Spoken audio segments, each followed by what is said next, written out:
जय मुरलीधर जय माधव मित्रों, हूँ छू दीप वीरड़ा ने आपणे आजे मगफड़ी में ईयळनो अटेक सफेद काળી फूग अटेक विषे बात करवानी है ने पानी चालू करवानुं है। पावरवाळा पावर देता नथी એટલે આપણે રાહ જોઈને બેઠા છીએ કે પાવર આવી જાય તો આપણે પાણી ચાલુ કરીએ। આપણે અત્યારે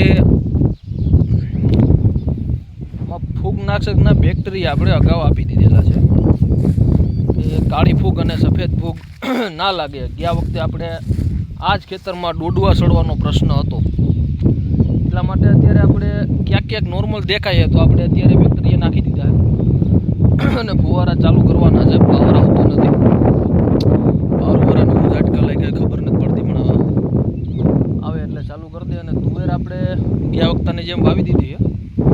આ તો માહિતી દેખાય છે, કાલે થોડીક માપી માપી દેખાતી હતી। તો હવે આપણે આમાં અત્યારે બેક્ટેરિયા નાખેલા છે તો આમાં દવાનો રાઉન્ડ નહીં આવે, પણ ઉપરના ખેતરમાં આ મગફળી આપણે ઓતરા વાવેલી છે। ગયા વર્ષે આપણે એક મિત્રને ઓતરા હતી ને સારામાં સારું ઉત્પાદન આવ્યું, એટલે આપણે ઓતરાનું વાવેતર કરેલ છે।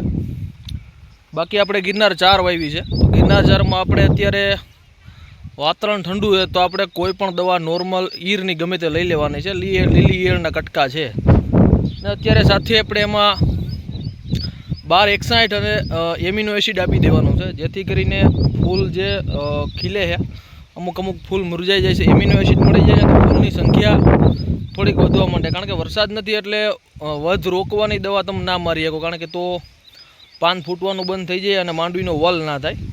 એક તો ઓલરેડી રોકાઈ ગયેલી છે પાણીના હિસાબે, એટલે આપણે અત્યારે એમિનો એસિડ આપીએ એટલે વધ પણ ના રોકાય અને ફૂલની સંખ્યામાં પણ વધારો થઈ જાય। તો આપણે અત્યારે આને એમિનો એસિડ આપવાનું છે, જે બેક્ટેરિયા નથી નાખેલા એમાં, અને આ ખેતરમાં આપણે બેક્ટેરિયા નાખેલ છે તો આમાં 8 દિવસ પછી આપણે મારશું। આ તો કુદરત મહેરબાન થઈ જાય તો વરસાદી થઈ જાય, પણ અત્યારે આપણે એમિનો એસિડ અને 1261 આપણે ઉપરના ખેતરમાં આપવાનું છે, સાથે ઈયળની દવા આપવાની છે। તો ઘણા સમય ખાસાથી આપણે વિડીયો મૂકવાનું બંધ કરી દીધું અમુક કારણોસર, તો આપણે ફરીથી ચાલુ કરીએ છીએ। તો મિત્રો સપોર્ટ કરતા રહેજો અને માહિતી ગમે તો શેર આગળને આગળ મોકલજો અને લાઈક કરતા રહેજો મિત્રો। અત્યાર સુધી આપણા સબસ્ક્રાઈબર વધતા જ રહ્યા છે, તો ખૂબ ખૂબ આભાર તમારો બધાનો। તો આપણે અત્યારે મગફળીમાં હાલ કોઈ પ્રશ્ન નથી।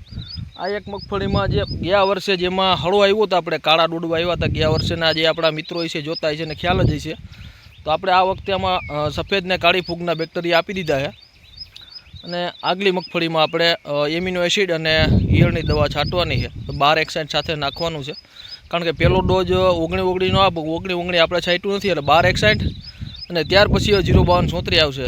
તો મળીએ નેક્સ્ટ વિડીયો મિત્રો। જય મુરલીધર જય માધવ।